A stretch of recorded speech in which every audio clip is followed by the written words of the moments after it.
to me, my Pendalites. We got all sorts of crossovers out this week from both publishers. Cue the music!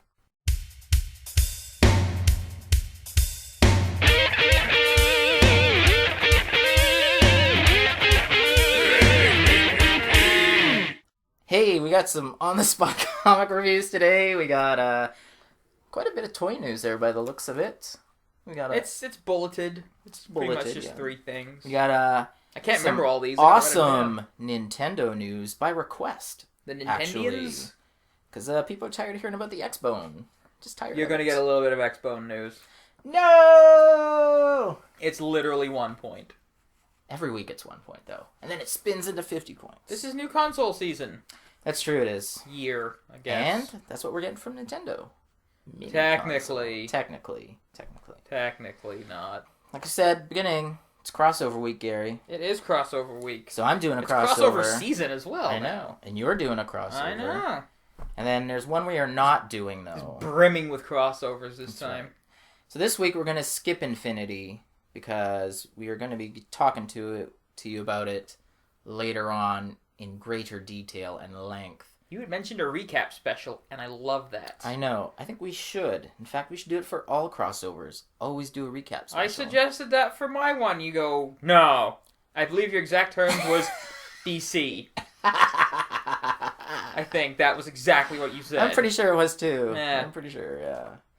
But we could do it. All right. We could do it. I'll read it, and then... You'll read it, you'll hate it, then you'll talk about it. Well, we'll see. I'm trying to get caught up on the DC books. That's part of my news this week. Yeah. I'm trying to get it caught up on the new 52. Only 23 issues of 52 books, Geoff. What the hell is your time? Hawk and Dove did not have 23 issues. Neither did Hawkman. Anywho, let's get these reviews started. Let's roll. We went to the store. Yeah, we went to the store and grabbed our books, and now it's on the spot. We're talking about our books. You see that spot? That's where we are. We're on it. We talk about them every week, and we're going to keep doing it. I read X-Men Battle of the Atom, the new call it mini crossover between the X-Men books. It's always seemed to be a staple for the X-Men books. It does. They always said to have their own crossovers within themselves. And I believe you mentioned it during your review of Trinity War. Uh-huh. How we enjoy crossovers that take place within the books, basically. Thematically similar titled crossovers. Yes. Yeah. So, without buying, like, a ton of other books. This one, it does have a bookends, Battle of the Atom 1 and 2. That's not bad. I love that. It's love only that idea. 2 books. It's only 2 books. I love bookending it. Yeah. And then having the rest of the parts play out in the normal books. I love that. I think it's so good. I know. I as well. So it's not going to cost you a fortune. It's just an extra... $3-4 at the beginning and $3-4 at the end. Assuming you already get the books anyway. That's true too. Yeah. So Battle of the Atom, if you don't know, and we talked about All New X-Men, I don't know, a week or 2 ago, I believe. I believe so. It does feature the X-Men, of course. It features the original 5 X-Men brought back from the past to the present by Hank McCoy. And this book has a lot to do with it, obviously. It's pretty darn good. It's hard not to spoil anything, so I can't really tell a lot. But thank you, because I haven't read it does yet. involve a new mutant, of course. Ooh. Not to a super great extent, but there is one. Well, a lot more than one, but this one's prominently featured? Prominently featured. Nice. Sort of. You'll see. You'll see when you read it, of course. Because you didn't read it. I did not yet. But I have. And then that does involve some time travel. There's actually 2 parts of... I read both. Oh, did you? I thought it was cool having 2 parts of a mini-series or crossover event it's out on the same week. Yeah. I also like that. Cool. It was Battle of the Atom number 1 and All New X-Men number 16, I believe. I believe it was 16. So, Bendis, it was very well done. He seems to have hit his stride with these books. When he was tail-ending his run on Avengers, it wasn't the greatest, right? True. I think the staleness was catching up. He kind of hit a wall with creativity, let's call it. You can only do just so much with those Yeah, characters he after seemed a to be while. running out of steam. It's not that they were absolutely terrible, right? Compared to... But from when he started to when he ended, he started really strong. But again, peaks and valleys throughout the entire run, Yeah, but This, I wished he could have ended on a high. His right? X-Men stuff has seemed to be mostly peaks. Well, that's the thing. It's upswinging. He ended on a low with Avengers, and it just seems like new characters, new sort of universe, let's call it. Boom. Yeah. He's just brimming with ideas. I think maybe this is a chance for him to play, admittedly, with a smaller sandbox of characters. Like I don't think it's that small, though. Well, that's the thing. We're getting the mutants coming back, but Yeah. it seems to be that the X-Men books have always kind of, at least for the last little while, not been a part of the Marvel Universe at large. They've kept them separate for a reason. So I think they're still separate. Yeah. Except for Uncanny Avengers. True. But this one seems to give Bendis the ability to do stories around a set of characters as opposed to around a universe of characters. And that's what I really love about this is there was a lot of worry by a lot of people on the internets before he even took over the books that he was going to basically wipe out what everyone had done before, like just mess it up, screw it up, whatever, right? Because when he came, that's the same thing when he started Avengers, right? Disassembled Spider-Man and Wolverine on the team, what? Yeah. What's he doing? Luke Cage, what? Like, come on, like, what's going on here, right? And they thought it would be terrible, but it wasn't. It was... There's still Luke Cage on every Avengers team. Yeah, well... But it was good. It was good. And same thing here. He didn't terminate or get rid of anything. He basically embraced it all, and he's continuing on. He's honored everything that's come before, and he's actually moving the story forward in what seems like a very logical progression. Yeah. So this crossover is fantastic. Like, just amazing so far, anyways. The first 2 parts. It's, 6 parts plus the bookends? Yeah, I think it's 6 parts altogether. So, I think it's the 2 bookends and then 4 in the middle. Oh, okay. Yeah, something like that. It's not that long, so that's good. Not going to cost you a whole lot of dollars. Even if you don't buy the like Trinity, other books. It's not 8 months wait for the story. It's going to be basically 1 month or a month and a half or whatever it might be. So, good stuff. It's highly recommended. If you have not purchased the previous 15 issues of All New X-Men and or the entirety of the Uncanny run, definitely recommend it. Buy it digitally, buy the trades, however you can get a hold of it. Pick it up, read Battle of the Atom, because even if you're a long-time X-Men fan that hasn't been reading currently, you could probably just jump into it. It's not hard to pick up. Basically, X-Men came back from the past. Boom, there's the setup. There you go. But that's cool with the bookends. I think it definitely makes it more accessible to new readers or lapsed readers. Yeah. It's like I think I give it 5 out of 5 Geoffs. Whoa! Yeah. This week, Battle of the Atom, 5 out of 5. You heard it here, folks. That's right. It's been a great run, and it seems to be continuing in this fantastic crossover. I love coming out of AVX, the X-Men getting higher spotlights and higher profile stuff. Mm-hmm. I've enjoyed that a lot. Yeah. Because, with Avengers making $1 billion around the world, it's like, okay, everything's coming up Avengers, yeah, but the X-Men have been that for a long time, and they're finally getting... Oh, yeah. They were that for almost 2 decades. Yeah, and it seems their cycle is coming back around again, which I'm happy to see. Which I do, too. Because with what the X-Men represent, I think it's great that kind of outcast... mentality is coming back to play for the X-Men books. I agree. So, I'm loving it. I also did a more in-depth review on the X-Men books. You can find it on my blog, which I'll mention at the end of the show. Pick them up. You'll love them. So, Garry, fantastic. You read a crossover book this week as well. I did. DC has finally taken the wraps off of their first New 52 universe-wide crossover. We spun out of Trinity War with our multi-book crossover in the Justice League titles, and now we've got Forever Evil, #1. Basically crosses the entire New 52 universe. Written by Geoff Jones and drawn by David Finch, so it looks gorgeous, obviously. Sure does. $3.99 price point, and it's a bit of an oversized issue. There's a 4-page splash page in the center of the book, so for the value...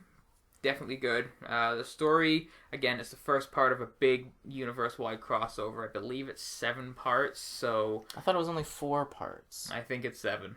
7 parts? Yeah.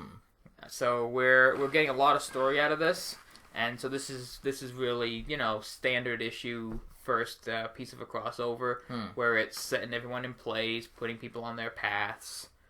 The most unusual thing about this book, I know the whole catchphrase about this is villains, villains, villains. They're not kidding. There's, 52 villains? By one of the shots, there's a lot more than that.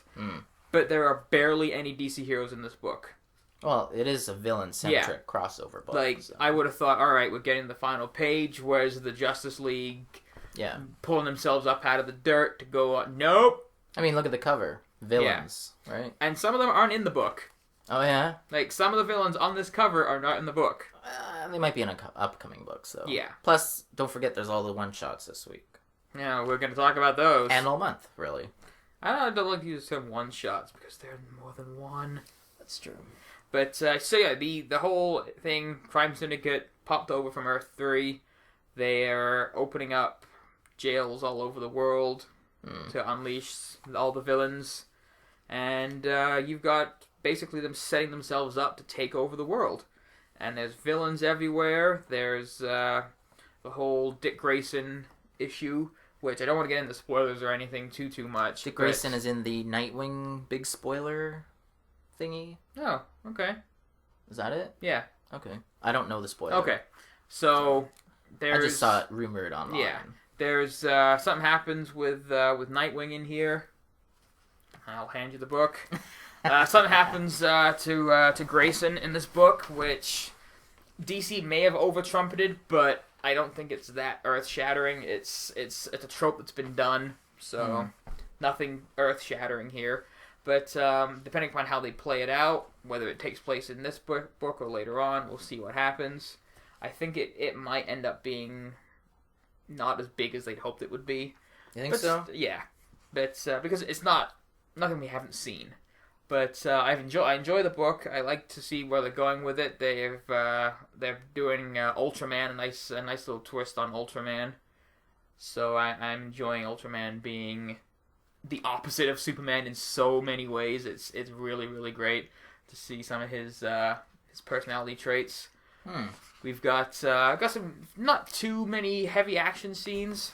Again, it's more of a setup book. It's a setup book, exactly. Yeah. But the 4-page splash page is great. It's just an overlook shot of a ton of villains from the DCU, and that's always fun. It's kind of cool to play Spot the Villain.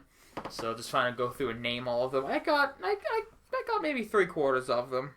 Well, that's all right. Yeah. It's not bad. But again, drawn by David Finch, it looks fantastic. It does look like a gorgeous book. And I'm looking at the Ultraman, and I'm just thinking, why does Superman have such a stupid suit in DC now when Ultraman's suit clearly looks amazing still? I know. No stupid lines, no collar, and he doesn't have the red trunks, so it's fine. You can pull off the suit. I'm actually not minding Superman's suit now. I can look. It's the collar that still gets me. The collar, it looks bad. It's for wind resistance or something. On Aquaman, on Green Lantern, I'm fine with it. Yeah. On Superman, where does the cape tuck to? Is it just held on by magnets? Maybe. Every time I look He's the Man of Steel, Gary. I really hope I don't screw this up. Steel's not a magnetic metal. It's not. You sure? Yeah. You sure? Yeah, I'm pretty sure. All right. Pretty sure. All right. But like I said, I'm looking forward to seeing where this goes. It's a good introductory book. I'm going to give this a solid 4 out of 5. 4 out of 5 Garys? Yeah. It's got some cool shots, and we get the introduction of a long-time absent DC character. We get a mention and a reference about this individual, which I'm hoping pays off by the end of the series. Who is it? No, don't I'm say. not going to say, but he was a pretty big deal a few years ago. Really? Before New 52? Oh, yeah. Oh, yeah. I'd say he kicked off a previous crossover. Kicked off I have no idea. There is already a Superboy punching a wall. Shut up. Is that it? No, it's not. There is a version of this character already running around, but hopefully this is the proper one. Alrighty. Leave that as it is. Feel free to guess in the comments. But definitely check out Forever Evil. It's a good little crossover. Solid book. Solid book. Not the greatest. By no means a flop. Again, good writing by Geoff Jones. Art is fantastic. Well, there you go. You will enjoy. So, that segues into these one-shots that came out. Not really one-shots. Let's call them lots of shots. Let's call them ripping off Marvel. Really? 0.1 issues. Oh, true. 0.1 issues, yes. DC is releasing 52 issues this month. Point issues of all of their monthly titles. Some of them get more because there aren't currently 52 titles in the DC universe. True. Which they've got to fix pretty damn quick. Where's my John Constantine ongoing? I thought that was out already. There is. I'm stupid. Never mind. Yeah, exactly. Where's my Shazam ongoing? That too I meant to say. Hopefully that'll come up next. And but, possibly an Others title still, right? Possibly. I'm hoping so. Yeah. I'm hoping that annual sell. There's not enough teams, I feel, in the DCU. We got what? Titans, 3 Justice Leagues, Suicide Squad. 3 Justice Leagues. Come on. Justice League Canada. Yeah. So anyway, there's multiple books that have more than one point issue. So it's Action Comics .1, .2, .3, .4. Some of them get 2, so .1, .2. Yeah. But they're all the main characters' books starring their villains. Yes. Now they're pretty much origin stories and just little tales about the villain, which is fine. Kind of neat. It's part of DC's September is our special month deal. Yeah. So 2 years ago it was the all new #1s for the whole universe. Last year it was the 0 issues. True. This year it's all the villains. But it's not integral to read them unless you really want to know a story about like the Joker or something. Joker's a little babby. Yeah. So I mean, I like the idea that every year you get like a little bonus thing. I like that. Yeah. I do not like how this week there seems to be 20 issues coming out from DC. There was a lot. It's too much. Yeah, there was a lot. Because of my situation, I did not get any of them. I have pre-ordered the Omnibus for... What? Yeah, I pre-ordered the Omnibus. Comes out in December. It's over 1,800 pages. You get all of them in one giant omnibus, so it's going to look good with my other ones. Do you have the 0? I do not have the 0 one yet, which is unfortunate. But this single issue's coming out. The 3D covers, you look at them, they look okay. I mean, we've all seen them before. I looked at them, yeah. They're not okay. worth, to my opinion, from my standpoint, they're not worth the extra cover price. If the book's $3.99, it's $4.99. If it's $2.99, it's $3.99. Fan whatever to hoopla, it. over it. It's a lenticular cover. We've seen gimmick covers. It's not lenticular, before. No. It's basically a lenticular cover. Almost, but not.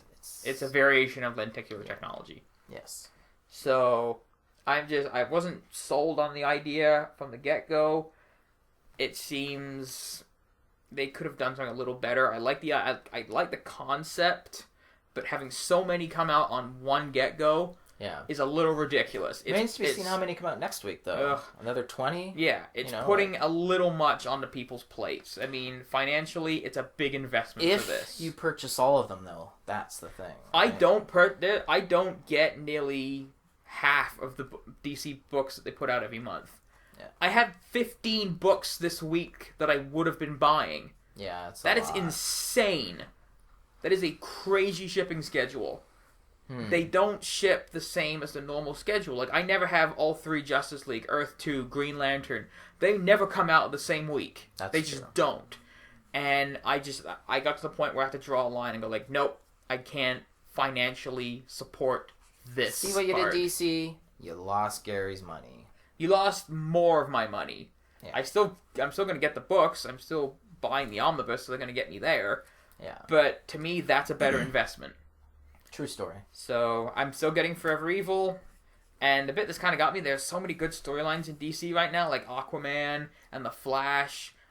I gotta wait now for these point issues to wrap up before I can go read them. So if you're a DC reader and you absolutely have to get everything, by all means go get the point ones. If you're hesitant about it for your own reasons, financial interests, storyline wise, I probably recommend picking them up in the omnibus when they come out. It's a one-shot, $100, pre-order from Amazon. You get everything. Cool. So, plus it's giant omnibus. It looks fantastic. And DC has that really cool binding on their giant 52 omnibuses. Have they fixed it?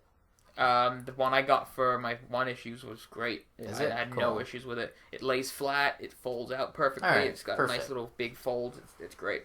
Sounds good. So yeah, I'm gonna skip the points. All right. You know what I'm doing? Skipping them as well. Yeah. Only because the only one I buy is Aquaman. Yeah. So, Not that big of a financial investment for you if you want to get the two. Hang on. Let's take a Ocean look. Master and Black Manta, I think? Let's take a look. We've got our list back here. I know it's Black Let's Manta see, for Batman. sure. Thank God this is alphabetical order. Let's see. Action. Batman, Superman. It's not alphabetical. Thanks, DC. Where the hell are you? Alright, hop into your trade review, Geoff, and I will just interrupt you whenever I find the answer. I to don't your think you're question. going to interrupt me, because I will interrupt your face. There we go. Black Manta and Ocean Master. You are With my correct. fist. Ocean Master? Yeah. Yeah, that's what I thought. Ocean Master and Black Manta. Mm-hmm. But no, I'm not picking them up just because, just because. Alright, Geoff, what trade have you got for us this week? Alright, so this week I went, well, it's not off the beaten path for me, but for this podcast it is. I read Caligula, Volume 1 from Avatar. The Airbender? What? Huh? What? Avatar? The Airbender? No. No, it is not. But, it's pretty good. I enjoyed it. Actually enjoyed it quite a bit. What is it about? Well, it's about Caligula, the Roman emperor. Oh, okay. I didn't know if it was just a clever title remixed or something. No, it was actually no. about. Okay. So, and it takes place way back, during his reign and whatever. But the name Caligula is not, well, a little bit of a spoiler. Well, who cares? I'm going to spoil it anyways. It's been released in trade paperback for a while now, so if you haven't read it, whatever. You got to read it.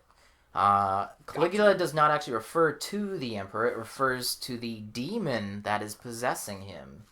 Caligula is the demon's name, and that's why I guess Caligula was the way he was, at least according to the comic book. Huh. He was possessed by a demon, and it's pretty darn good. I enjoyed it. Now, it is a definite mature reader's title. With a name like Caligula, you gotta expect it. Yeah. So there is nudity, swearing, lots of gore, blood and guts, torture, everything you can imagine. These are things that we like in our books. That is not appropriate for younger listeners, let's call them. We'll call this an 18-plus trade review. It is an 18-plus trade review, yes. So, it is good. Written by David Lapham. Does a fantastic job. It was very interesting just to see where and what he was going to do with it, because I'd kind of remembered the movie, which is also 18+, but it was nothing like that. Well, okay, it was a little bit like that. I don't know what to say, really. It's very mature. So what is it, just recounting the entire reign of Caligula? No, because there is a sequel. There's another Caligula Heart of Rome miniseries, which actually just finished Is up. it historically based, or is it like a fictional retelling? It's fictional retelling, yeah. Okay. There's no historical... Well, Different- there's a little bit of different historical adventures aspect. that Caligula went on? No. Different stories happening around? Basically, it's just him going around and killing a lot of people and having fun doing it. Yeah. As well as It's the feel-good story of the sexual year. acts and, bad stuff. So pretty much I can't show a single panel of this book when I'm doing the edit on this. Pretty sure you can't. I'm sure there's a cover you can show. Okay, I'll do a cover. Find a good cover. Excellent. But, if you are a mature reader / listener / viewer, I do recommend it because it is entertaining. And it's something different. It's different than your normal book, yes. I can't really go into it because it's just so violent and everything. You picked a hell of a trade to review, Geoff. I know, but it's what I read and I enjoyed it. Awesome. And I'm sure, you know what? I'm sure the average person would enjoy it.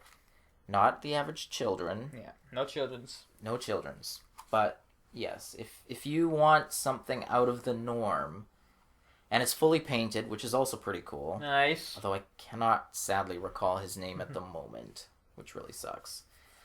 Do buy it. I think it's worth your money. Only because it's such a different title to what is being put out by everyone else at the moment. It's not the best book ever, but I give it like 3.5 out of 5 Geoffs. Excellent. Yeah. So there you go. It's good. A little bit of piqued interest and curiosity about that book.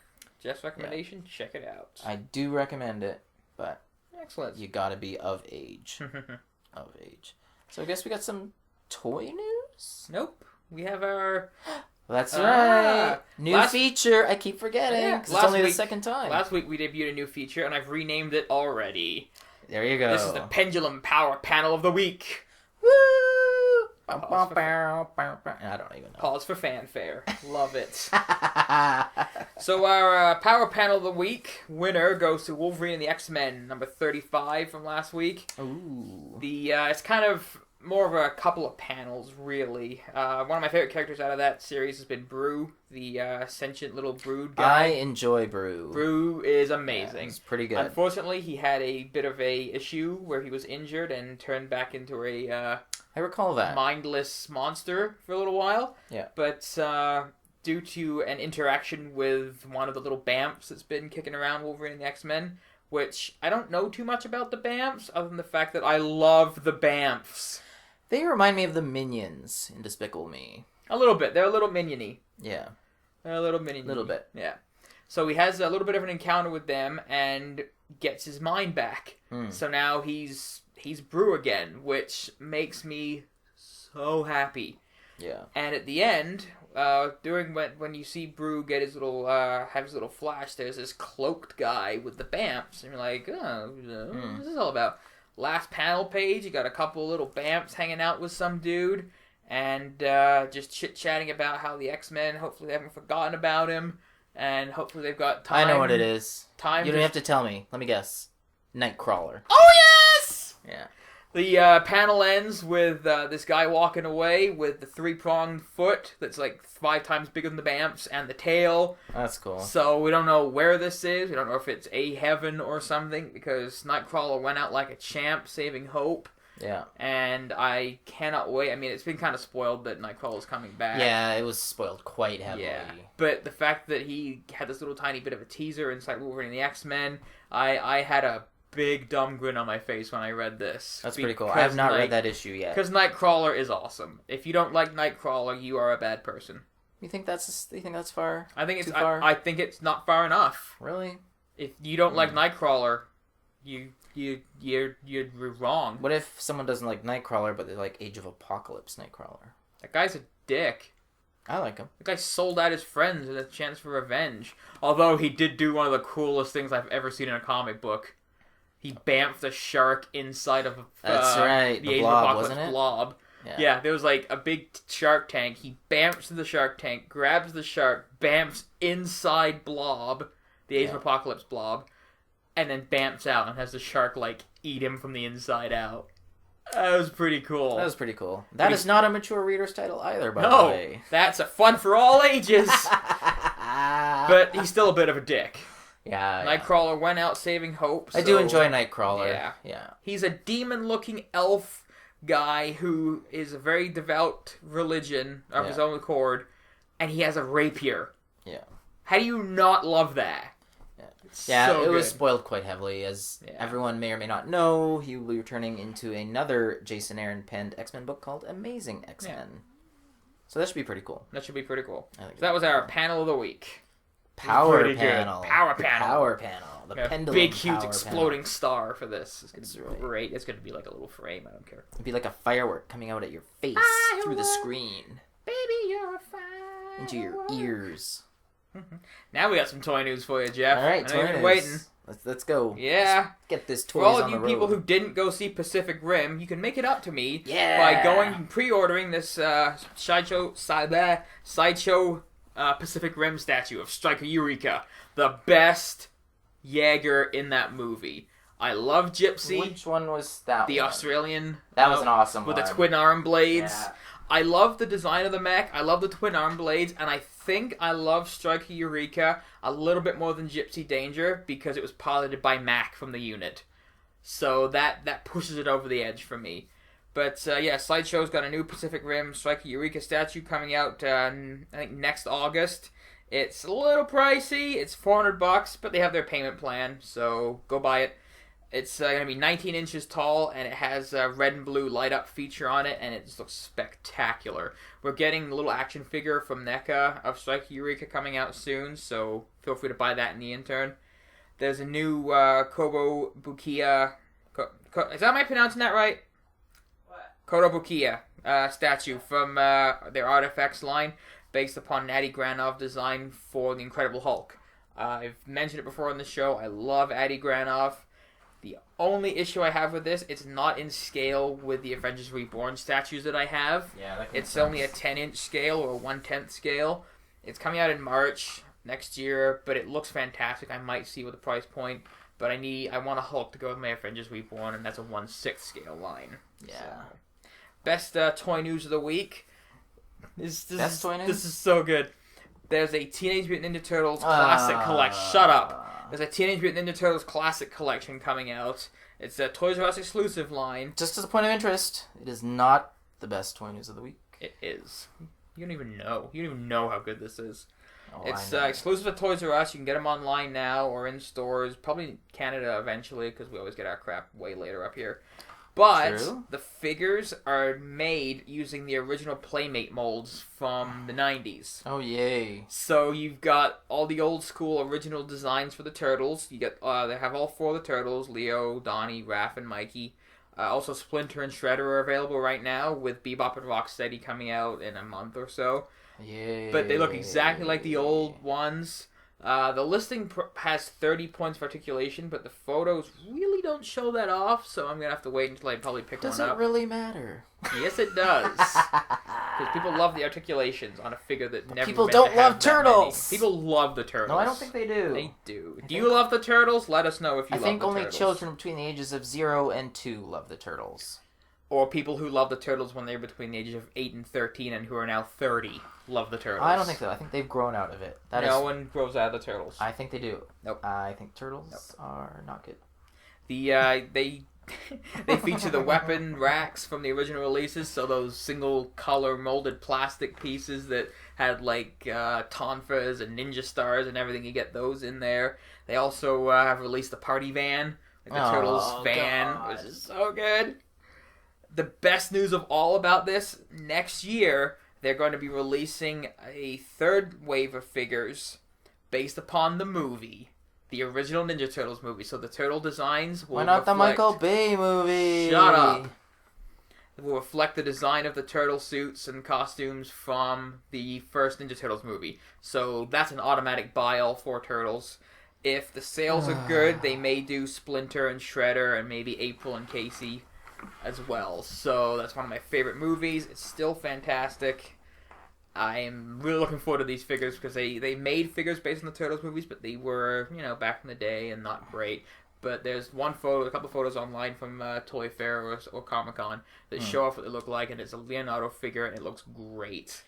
I have a tip for the figure buying public. It's going to be don't buy these, isn't it? Buy the original set out of the discount bins at your local flea markets instead of buying these new figures. No. Yes. No. They're the Special- same thing as you just pointed out. You can buy them for a fraction of the price. Yes, but you don't even know. Oh, I know. You don't even I know. know. I know. Buy the 90s movie figures, though, at least, when they come out, because then we can get Shredder and Splinter and April and Casey if the sales are good for a second. I say don't buy them. You're a fool! As the first movie and It's all the spectacular. movies was terrible. The first movie is amazing. Watch it today. It still holds up. It's great. It's dark. Compared to what? The Garbage Pail Kids movie? You don't even mention that. That's just awful. That movie is a 5-star classic compared It's to the terrifying. Turtles movie. It's the scariest movie I've seen in my life. No way, man. That movie's awesome. Horrifying. Awesome. So that's our toy news of the week. Really psyched about these. And it new ended on a releases coming low, out. I Shut must up. say. What is going on? What is going on? Shut up. We're supposed to be instilling Joy hope in people, and you just... I think our viewership enjoys the Ninja Turtles. I think you're brought the lone whole wolf show here. down. You just brought it You down. You just don't like I'm Ninja doing Turtles. giant hand gestures signifying my displeasure at your review. Usually when you do that, you pound on the desk and... There it is. Turtles. You, sir, are wrong. I do like real turtles, though. Nature's gift to man. The only gift nature ever gave man, the turtle. The hell with all this air and water. It's turtles. I know. They are a beautiful creature. Anyways. Video game news! Oh, we got Don't some you video love games. video games? I do love video games, actually. You just can't play them, as we discussed already. I can play Little certain bite-sized- types. little tiny certain ones. type, Little yeah, tiny certain ones. types of Yeah. games. Just to get the Xbox One news out of the way, we have a release date! Yay! November 22nd is your release date for the Xbox One. How much was it again? $4.99. $4.99. With the built-in camera. Not $4.99. That's 500 big $500. That's right. So week after the PS4, so kind of interesting. Mm-hmm. I honestly thought with PlayStation announcing their release date, Microsoft would have either done same day or day before or a week before. A week after, kind of interesting. Yeah. Interesting little strategy.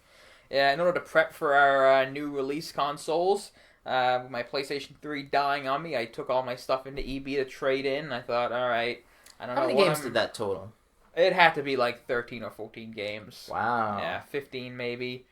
The only one I got $0 for that they actually wouldn't take from me was AC/DC Rock Band. That was kind of funny.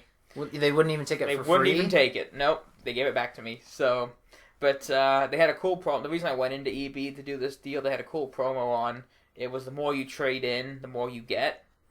So you get more credit. So the 15 games, or 15 or so games, and a DualShock 3 controller, I ended up getting $177 for. Doesn't seem fair though. I think you should have got more. Because they're going to turn that around and make. Yeah, they're going to turn it. I mean, there were some bombs in that set, though. I mean, I had BioShock Infinite in there, Metal Gear, Shadow of the Colossus Ico pack. So they were good games, and I looked at the receipt, and some of the ones I got, I was like 5 cents for this game. Like, oh, it's painful. But anyway, I was not expecting that much, so I was happy with what I got. And thanks to that trade-in, I have now pre-ordered another PS4 controller. I'm getting GTA 5, so get ready for a review of GTA 5 in a couple weeks. And I've also pre-ordered Watch Dogs for the PS4. So once I leave the house after playing that, there'll be a review coming up on that. Cool. So huzzah! The two of my favorite things this week, we've got Pokemon XY coming out October 12th. Shut up. They are great games. You may make fun of people who play Pokemon, which you shouldn't. They are great RPGs, always have been. I was a little on the fence about getting Pokemon XY. I am clearly on the ground now, running towards the virtual store to buy Pokemon X or Y, I don't know which one, when on launch day. Because the news out of this week, in Pokemon XY, you choose your starters as normal, and they had those 3 starters that they showed off, the little tiny Firefox guy, the frog, and the little weird green helmeted dude. And I'm like, I'll see. But you also get another choice of starters. Do you? 3 little starters named Bulbasaur, Charmander, or Squirtle. So you can choose to have your starters in Pokemon XY as the original red-blue starters from the first one. So I am in, and they even have Mega Evolutions that you can use on them. So being able to pick one of the original 3 starters, which have always been some of my favorite Pokemon, I'm in. I see. You just sold me on buying the game. I see. So I am psyched for that. They also announced this cloud storage system for the kind of really serious Pokemon players. I think it's a monthly or annual fee. It's probably an annual fee. Yeah. You can have cloud storage for your Pokemon. I think you get 100 boxes, 30 Pokemon a pop, so you can store 3,000 Pokemon on the cloud storage. Why you'd want to, as a casual player, not worth it. As a hardcore competitive player, I can kind of see the benefit to it.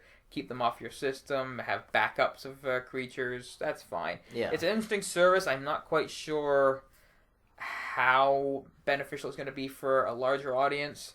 and I'd be kind of concerned that eventually this service gets shut down and you lose all your Pokemon. So they're not going to keep the service running indefinitely. So I think this is going to be one of the biggest problems as we move into cloud-based gaming. How long does a company keep the service going for? True enough.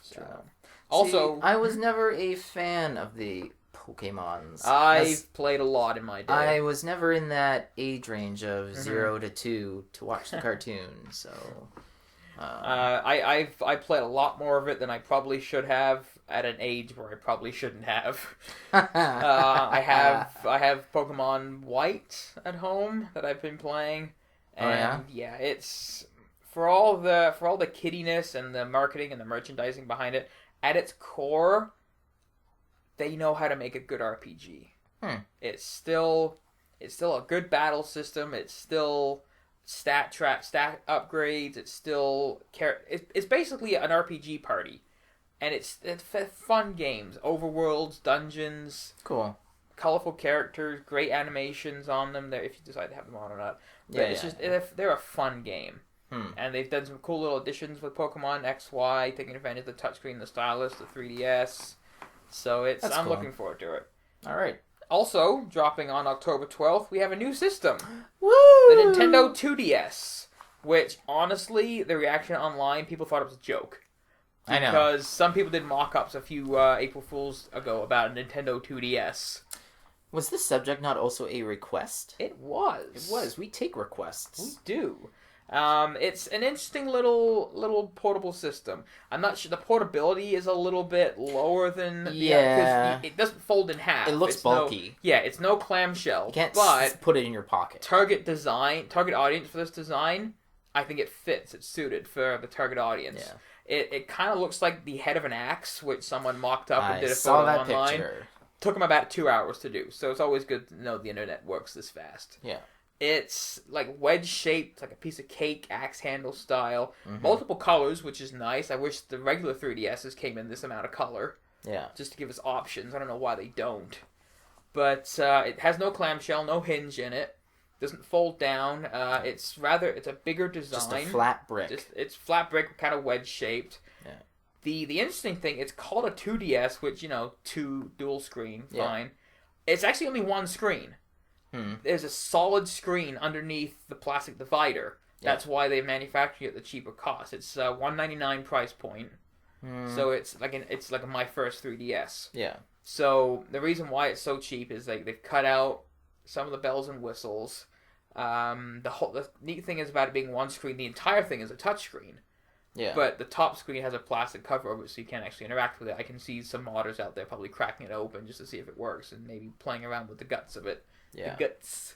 But it's interesting. The target audience is obviously, say, little kids whose brother, sister, whatever, the older sibling, has a 3DS because they're a little bit older. They can a little bit more dexterity. They can hold on to it. Yeah. And for a younger kid, it might be better for them to hold on to it a little bit bigger. True. Get their little hands around it. The battery Drop it, it's not going to snap or break. True. The battery life, again, is still an issue. I mean, the 3DS battery life has always been an issue since the damn thing launched. Yeah. The biggest catch is it plays Nintendo DS games, it plays Nintendo 3DS games, just not in 3D. There's no slider, there's no on-off function, it's just, bang, it's 2D, but it plays 3D games.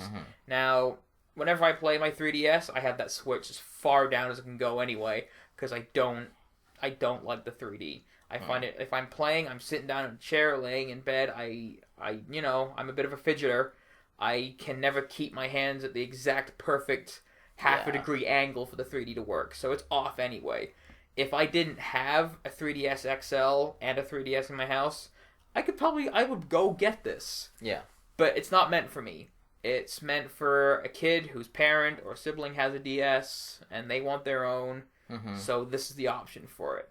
If you're looking for a break into the handheld market for an older kid even who doesn't have a 3DS and you want to test them out, see if they can have a bit of responsibility and can handle it, this would be a good option.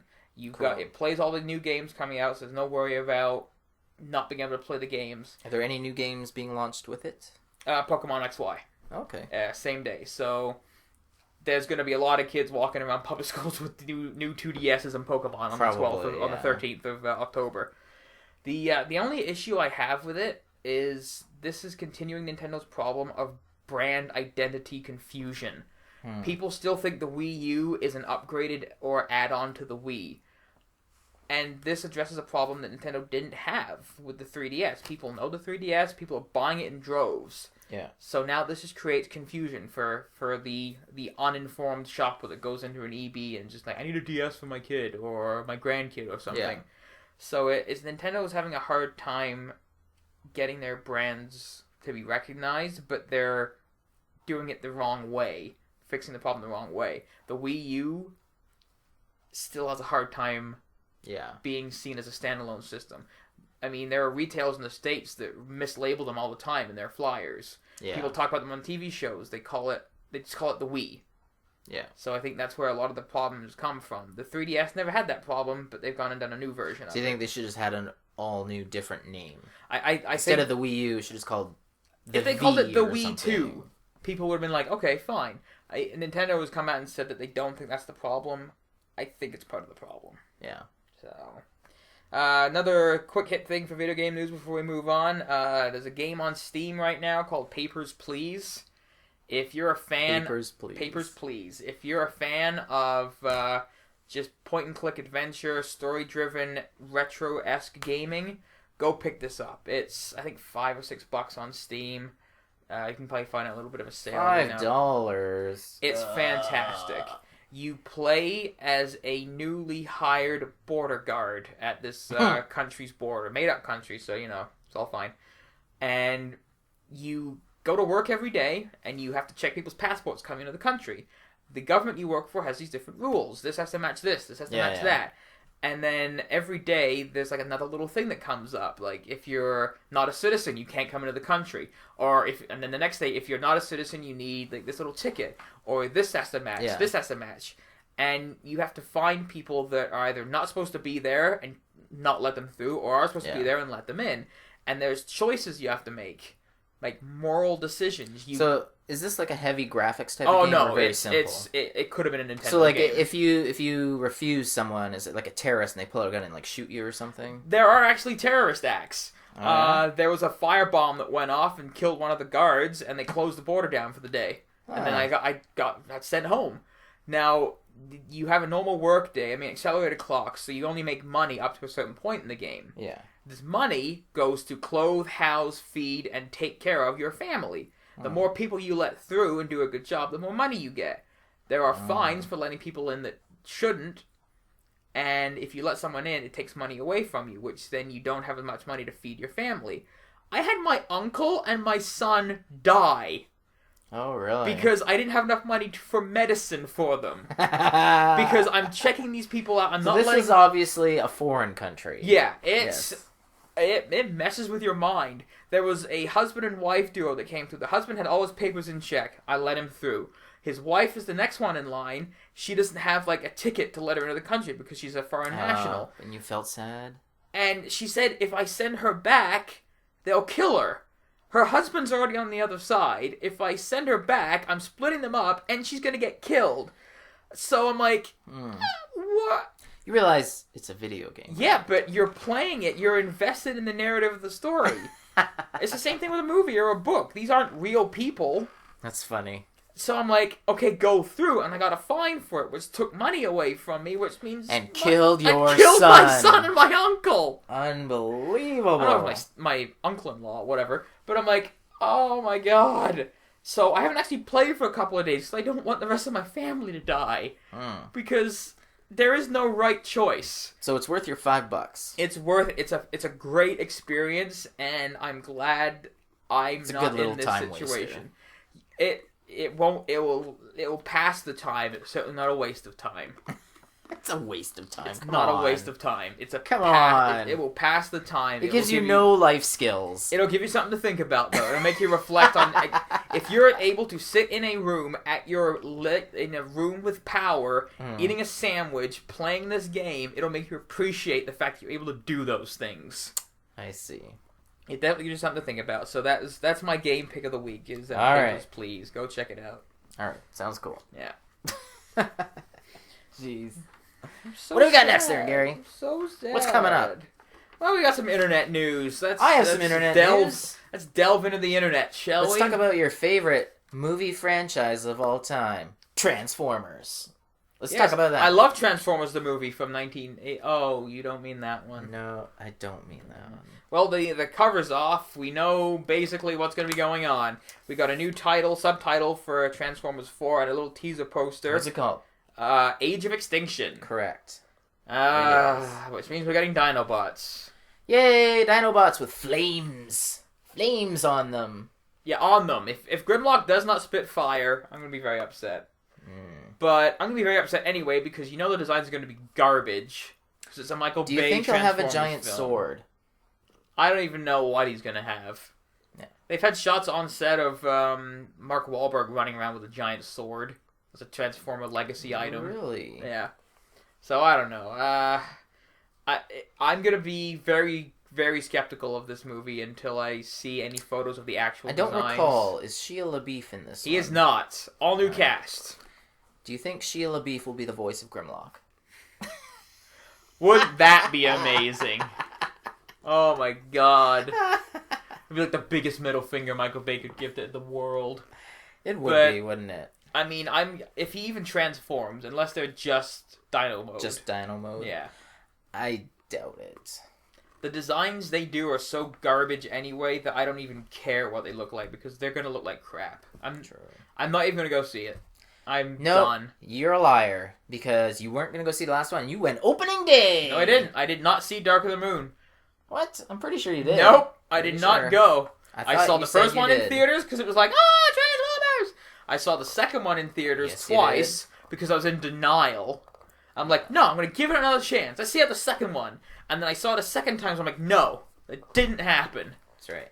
It was just as bad. And I did not see... I figured I gave Michael Bay money 3 times for a Transformers movie, so I didn't have to go see the third one in theaters. I don't think I went to see the second or third one. Maybe this... no, you were a better man than I, because you didn't go to the theater and pay for that. Yeah. But, yeah, I didn't see the third one in theaters. I have seen the movie. It's crap. Better than the second one, which is not saying much. You really think so?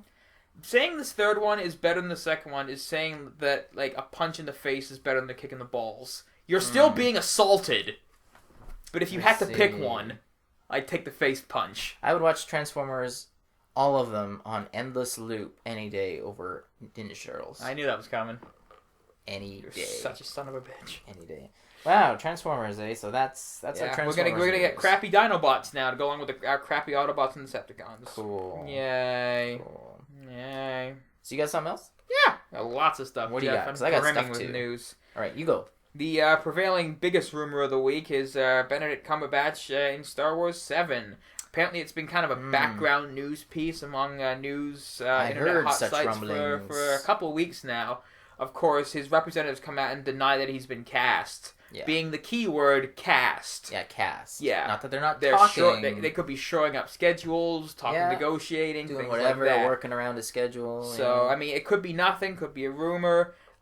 I would like him to be in Star Wars because, especially if he plays a villain, he was the only Con 2. But here's the thing: even if he is cast, it's J.J. Abrams. They're never going to tell us what he's doing. No. It's going to be a complete mystery box debacle, just as normal. And I'm just going to be sick of it. He's going to be the new Han Solo.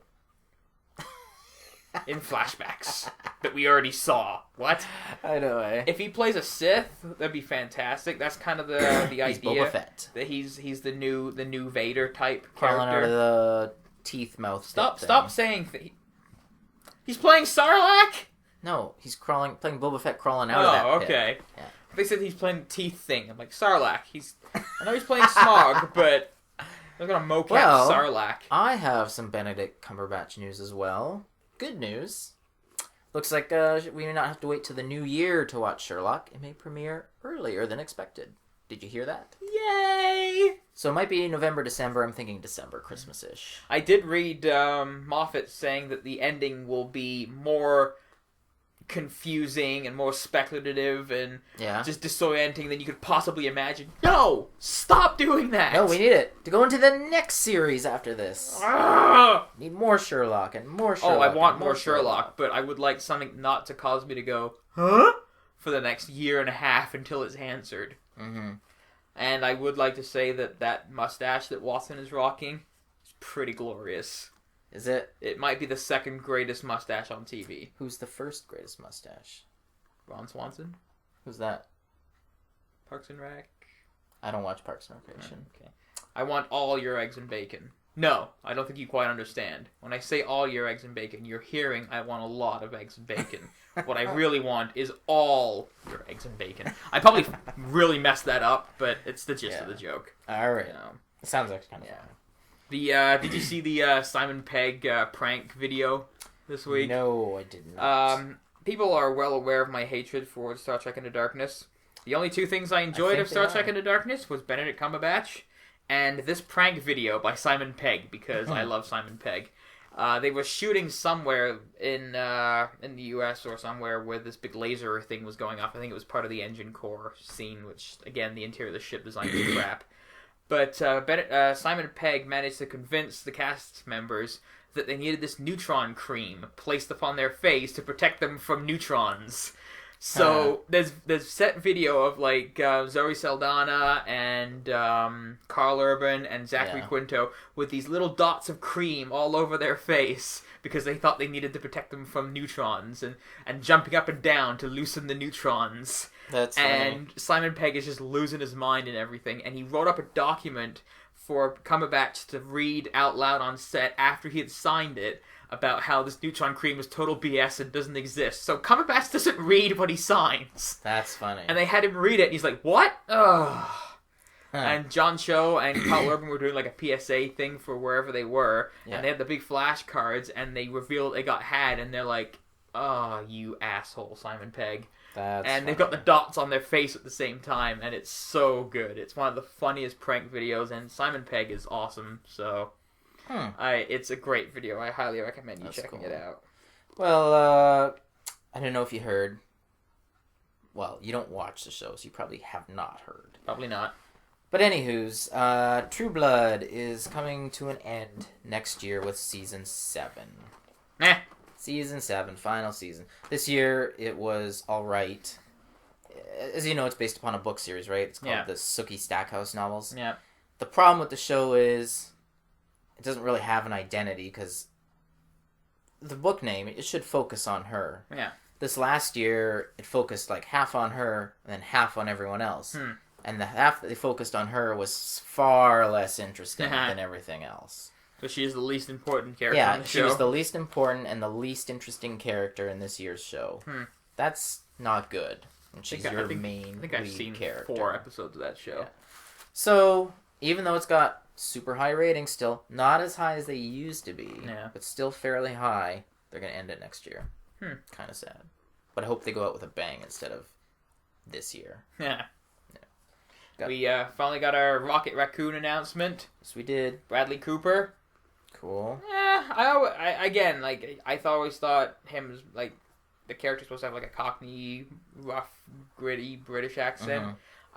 There's nothing saying that he won't try to put on that accent for the character. Yeah. Bradley Cooper, I mean, he's funny. He's got pretty good range, like, with the roles that he's been in, that Silver Linings Playbook, all the way to the Hangover stuff. Pretty funny guy. He can do a good dramatic turn. I'm hoping he's good. So I think it'll be cool. I think no matter where they go, I think it'll be interesting. But I don't know if he can put on the type of accent that people associate with Rocket. Still waiting that Vin Diesel confirmation though. Yes. So I got a couple tiny little bit of DC news. Good, because we're running long. Tiny little bits. No, we're not. There's. We got in this week's Desad #1. I don't know if you saw this. Cameo. Oh, the King. By Jack Kirby. The King. Yeah. Just a kind of neat little thing. So there's that. Like the type of mind that Desaad can't mess with. I know. Eh? So good. And it's not like the biggest news, but it's news. J.H. Williams III is off of Batwoman. Kind of sad because That's his book. He makes that book. Yeah. He is that book. Yeah. So it's kind of crappy. All because of editorial interference once again on DC's part, which is all you ever hear about them, is editorial interference. And then about 6 months later, it comes out that DC was like, no, we're fine. People love working for us. Okay. So, kind of sad to hear. But looking forward to see what he may or may not do next. I know he's working on Sandman right now, but still, after Sandman, Yeah. kind of maybe he'll go to Marvel. I'm hoping. I think he'd do well there, and I think they just pretty much let him do whatever he Could wants. he maybe go to Marvel and do the Miracle Marvel Man series? Ooh. Maybe. You heard it here, folks. Me completely guessing. There you go. That's awesome. Because there was this could catch on. There was apparently that he teaser that Marvel put out the other day. Yeah. Tying into Infinity. That's true. So that's true. If I'd like to see anybody come over and work on that book. Not the biggest Miracle Marvel fan in the world, but he's got working close with people, so True. He'd be a good choice. So that's it, isn't it? Oh God, we could go on and on. But that's pretty much good for today. Yeah, I think this was a good pendulum swing for the folks out there. The Pendulites. That's still right. Don't know how I feel about that. Gotta love the Pendulites. Biggest fans of all. Pendulites. Yeah, you keep saying it. It's not making it better. Oh, what's making it better? No. Just like the song. Huh? There's a song? Oh, that song. So, God, I wish we had recorded your first hearing of that song. I know. Like, visually and audio-wise, because you hated it. Yes, I did. Now I love it. Yeah. So, when you're not listening to us here, you can find us elsewheres. We have a Facebook account, the Pendulum Podcast. You can find us there. You can find Garry on his blog at...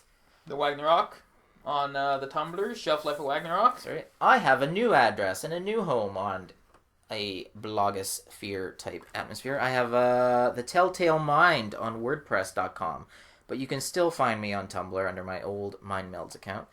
The Telltale Mind, you'll just find just me and the stuff I write. On Tumblr, you'll find me and everything I like as well. So, a little bit of difference, but Telltale Mind, that's my new home. Find me there. You can also find Garry on Twitters. At the Wagnarok. That's right. So check us out. Check out all our episodes. We have so many now, it's crazy. So, I think that's it for this week. That's it. Thanks for tuning in, everyone. All right.